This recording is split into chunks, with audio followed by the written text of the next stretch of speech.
Alright guys, welcome back to Formula 1 news. Ferrari are not messing around. The Macarena rear wing, as Fred Vasseur dubbed it, that was set to appear as late as round 7 in Montreal after good data from their first round in Melbourne, has been fast-tracked to this weekend's Grand Prix in China as Ferrari tried to find a way to counter Mercedes' straight-line speed advantage. And the engine side, they're not messing around there either. Reports have it that they have a new version of their engine in the works that could appear as early as halfway through this season. Very much enjoyed your thoughts in the comments. Hit the like button if you enjoy. Subscribe if you're new as always. Thanks for all the support over the last few days. Let's begin here because Formula 1 put this out. It looks like they've got another Aramco deliverable they've got to do. This year they've come up with, and of all the regulation sets to come up with this idea, we've got the Speed Master of the weekend. So the driver who clocked the highest top speed in the race was Franco Colapinto, got to 344 kph. Now the hilarious thing about this is of course that right at the end of this clip, as they play Colapinto getting to 344,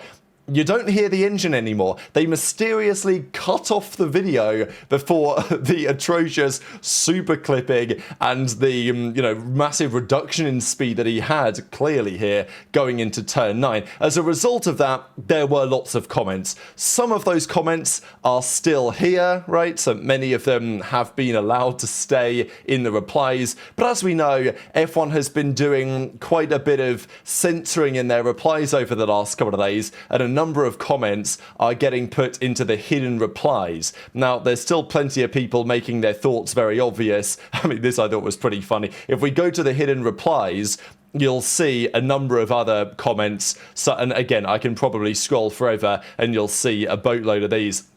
Now, this has caused a lot of problems, and I don't really know why F1 feels the need to go down this route, because it never is a good look from a PR perspective, right? Yes, there are many stakeholders that need to be considered in this sport. The teams, the owners, the manufacturers, the drivers to an extent, but mainly the fans. Nowadays, it is clear that Formula 1 is becoming increasingly an entertainment product.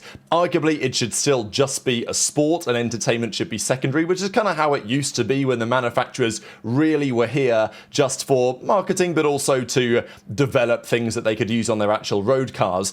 That has changed with Liberty taking over to an extent. It is more of an entertainment spectacle now than it has been before. And not necessarily would say that's a bad thing. It has had its consequences, such as what we saw at the end of Abu Dhabi 2021, of which I do think the intention was to put entertainment before sporting integrity. But what the fans think matters. And if the fans don't enjoy the product, that is not good for Formula 1. And even I spoke to a couple of guys on Sunday night after the race. They're certainly not hardcore F1 fans like a lot of you guys here will be watching. They're more casual F1 fans. You know, they like the sport. They've probably watched it on and off for the last 20 years or so. And yeah, they might not understand the intricacies of the battery and all of this type of stuff. And I think what Domenicali will say is that, well, the casual fans, which are most of the fans, they don't really care about all this stuff that the drivers are complaining about and that a lot of us are frustrated about as well.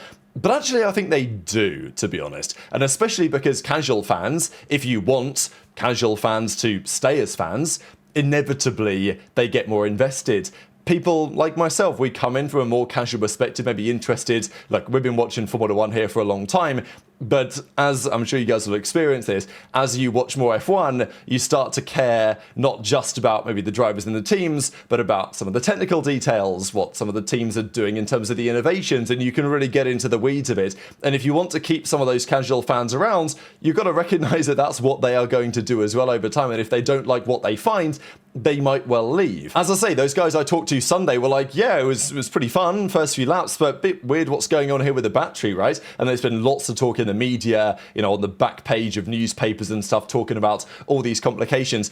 And I just don't understand why F1 has gone around and hidden a load of these comments over the last couple of days on social media, because it just never ends well. Now, the fans are even more critical, because now they see that it looks like F1's trying to censor their opinions. I saw Matt Gallagher today, you know, P1 Matt and Tommy, he made a video on the topic of F1 shutting down these opinions, which is just never a good look for the sport at all. So I think that's a big mistake, frankly. You listen to the criticism. Look, if the drivers aren't happy, I care to an extent, but I don't massively care, right? Whatever. The drivers can deal with it. They get paid enough money. But for the viewers, that's really what makes and breaks the sport, and you cannot last forever if the viewers aren't happy. As I said yesterday, I don't think this is going to be as bad as some are suggesting, but it might be, and I'm certainly not happy with the way that we've gone here, and I think it was inevitable that this was going to be deemed a mistake.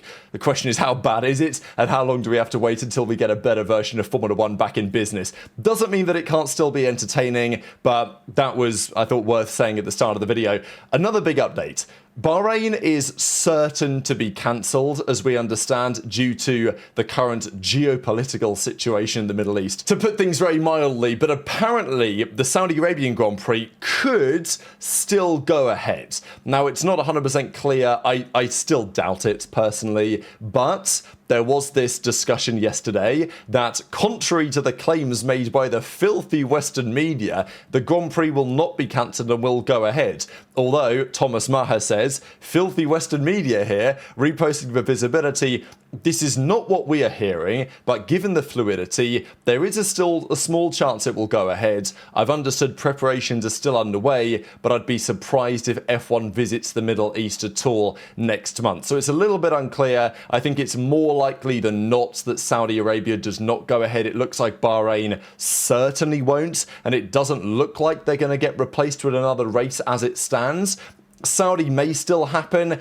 Maybe it's far enough away geographically from the conflict, still could cause issues. There was some other rumours, I think actually it was, Natchez in the replies who said that no one wants to take the first move on cancelling it because it costs them more money. So I guess we shall see how the future goes on that.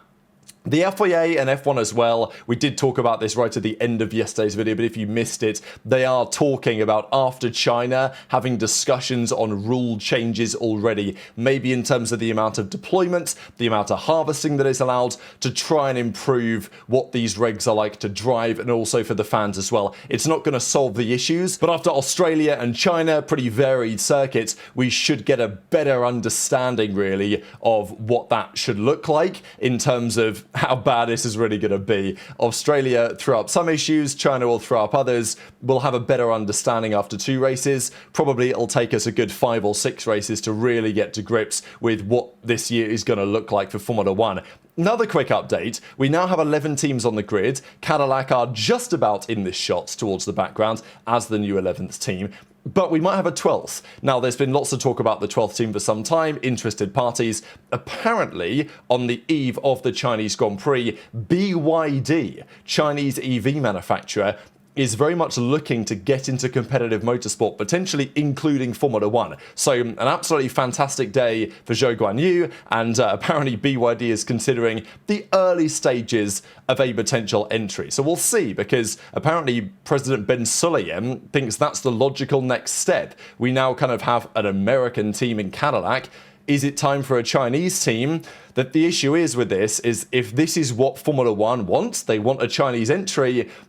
We know that BYD, big on electric vehicles. China, big on electric vehicles. I can't imagine they would be coming in if we go back to a naturally aspirated V10 with sustainable fuels. But I guess we shall see. Let's talk about the competitiveness, though, of the teams. Toto Wolff says we've got a fight on our hands this year. I don't know how political this is, because we believe Mercedes probably have more in the tank when it comes to their engine, but we'll see how that goes. Williams, though, their car is slow. It's overweight. They can't get the most out of the engine, as Mercedes are seemingly able to. Apparently, they might be in the ballpark of 28 kilograms overweight, and reportedly it will take around 6 races. So we're talking early May, kind of 2 months really from now, Miami, Montreal, to get that done. Obviously, some of those races won't be happening, right? But yeah, after Bahrain, they thought they could maybe get the weight down sooner. That is becoming more of a challenge. It's also worth noting why McLaren, Williams, Alpine, especially McLaren, were way behind in terms of top speeds and energy deployment than Mercedes were able to accomplish, right? If you look at the data at the end of the run down to turn 9, Mercedes, at least in qualifying, were near enough 10 kph quicker than anybody else. Ferrari were 10 kph slower, as were McLaren, but McLaren have got the same engine. Okay, maybe their car's a bit more draggy. Mercedes do appear to have a better chassis than McLaren have, but also they're able to extract way more from the engine, and McLaren boss Andrea Stella and even James Vowles was like, yeah, we don't feel very well supported by Mercedes here. They've given us the engine, they've given us the software, and they've told us to crack on with it. And look, Mercedes will argue, you got what you paid for. You've got everything you need to make this engine sing. We can do it, you can't yet. So get to work, buddy. Ask ChatGPT what he thinks. This is what the regulations say, because there have been some suggestions that no, Mercedes need to do more. They need to make sure that McLaren understand how to get the most out of the engine and all this. This is what they say. They must be, all power units must be identical. They must run with identical software for PU control and capable of being operated in precisely the same way and running within identical specifications. So as long as they provide the software, the same software that Mercedes are using, and it is capable of being operated. I do wonder whether there's some sort of trickery here that Toto and the team have come up with, where they have the same exact software, but maybe you need a special password or something to unlock the secret area, so it's capable of being operated the same way. I don't know if they can even do that, but you know what I mean? There might be something in that regulation that says that Mercedes are able to have the same software, but you need to put in the cheat code or something to unlock party mode or something. So yes, we will find out probably in upcoming weekends what McLaren think about this and whether they are able to get on top and understand what Mercedes are really doing. It's also plausible that Mercedes on Sunday were only doing enough to win, which they did, so they got it right, but also not to look so good and use so much engine that they trigger the additional development and upgrade opportunities. Honda are so bad, they will be getting the extra ADUO. But the other teams, so it's a 2% rule and it's a 4% rule. If Mercedes are 1.99% better than Ferrari, then Ferrari don't get extra development time and additional upgrades. If they are 2.01 or 2.00% better, then they do. So this is where Mercedes, if this is true, again, this is kind of a theory, but it's a theory that definitely checks out, right? We predicted this very heavily going into the season, that if Mercedes did have an edge, they would not want to fully exploit it for precisely these reasons. There was also a reliability component too. Maybe Mercedes weren't pushing to the max, but also maybe they realized, okay, if we do push further and we use the limit of our potential, then we might blow up, as we did a couple of times in the Bahrain test. So there could be a little bit of that going on as well. Honda, it's a long road for those boys. I don't know what their thought process is right now. Also for Aston, I don't know if they are thinking about this, but let's say they were thinking about phoning up Toto and saying, hey, we made a mistake, can we have Mercedes engines back? They're looking at McLaren, unable to extract the same performance, and they're probably wanting to see that situation resolve first before they really consider moving away from Honda. Can it be solved in a season? Can it be solved mid-season? Unlikely. Is the engine 80 and 100 horsepower, somewhere between those figures, down on Mercedes? Apparently. Apparently that's how bad it was. With the last few years, we talked about the Alpine engine being roughly 30 horsepower, down 20 to 30, and even the other teams said, yeah, it's not that bad. They're making that up. Their engine isn't really that far off.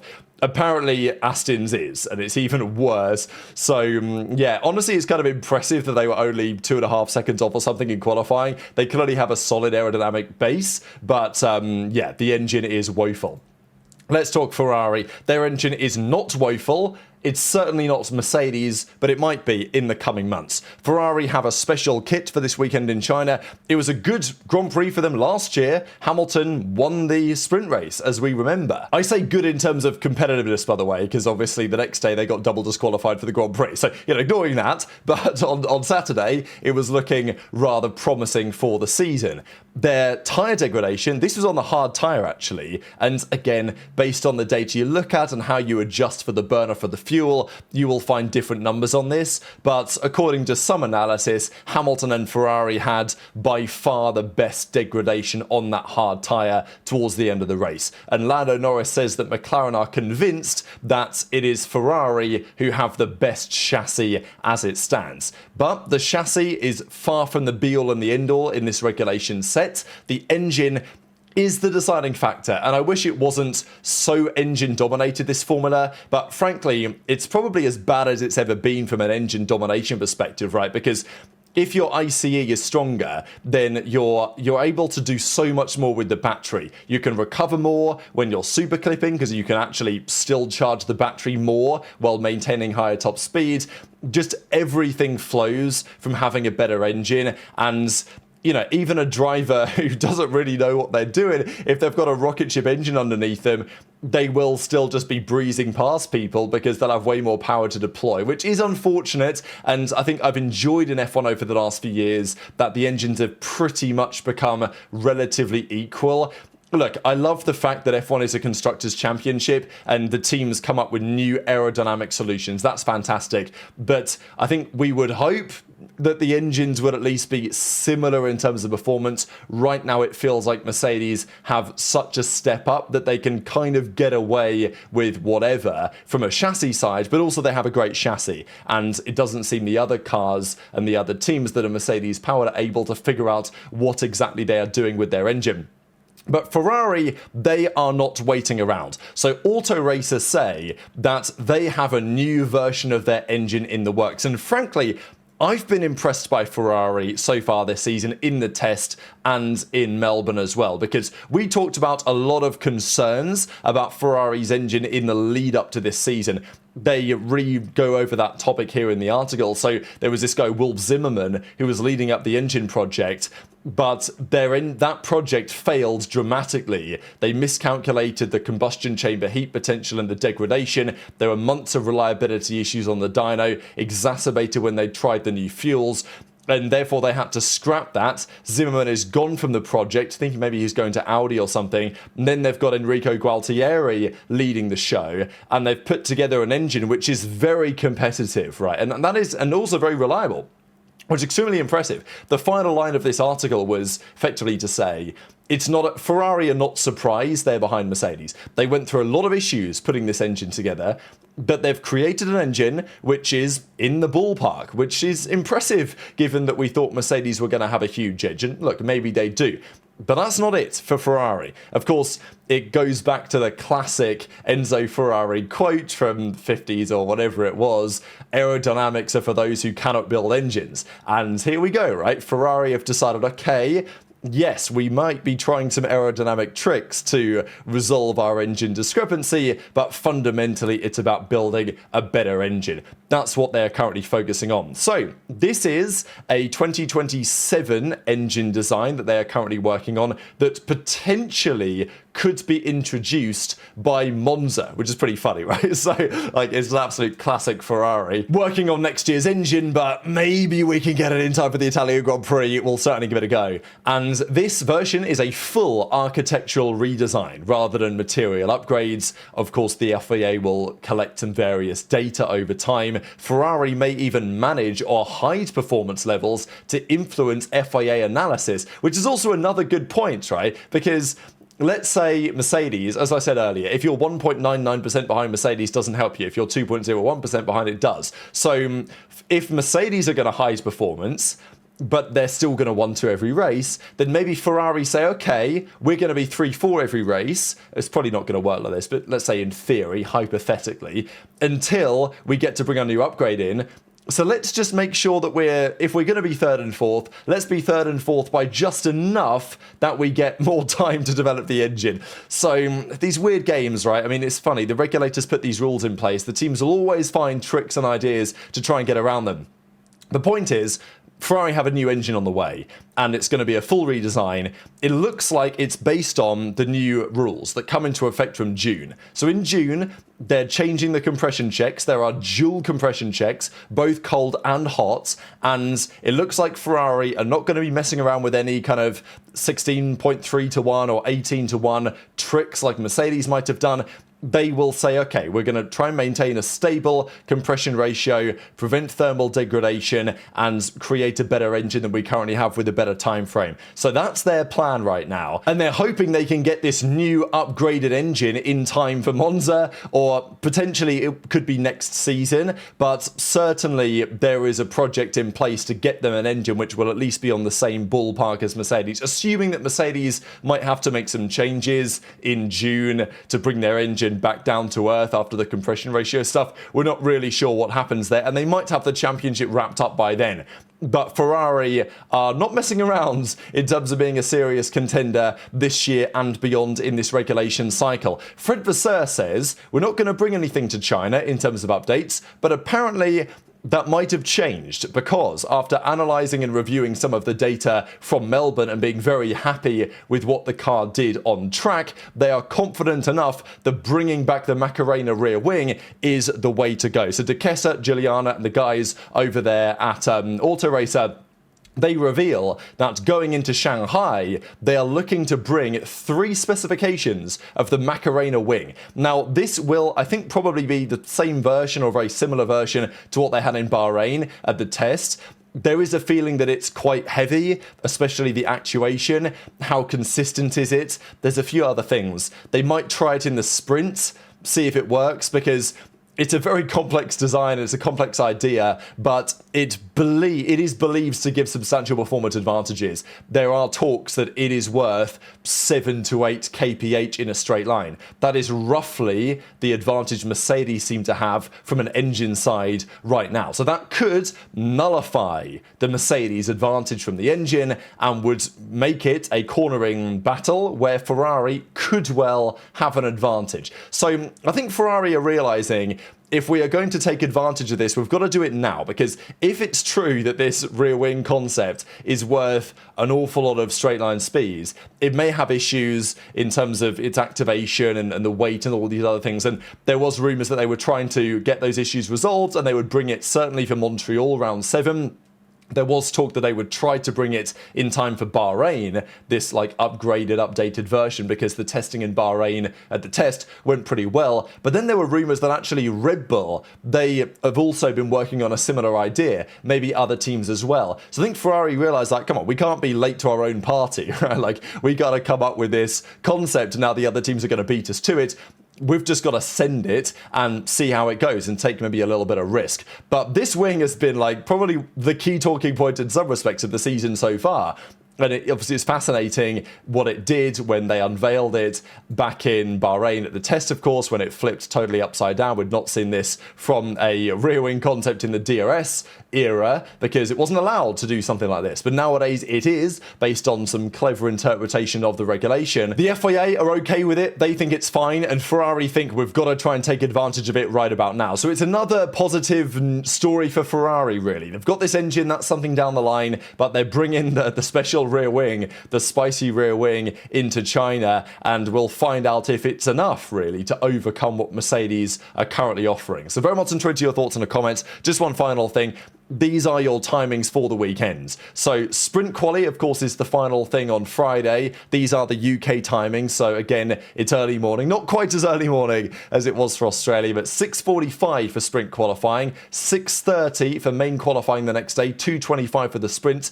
Probably not going to be up for that. And then the Sunday is a 7 a.m. race start. So very much intrigued to your thoughts in the comments. Hit the like button if you enjoyed. Subscribe if you're new. Take care. And I'll see you next time.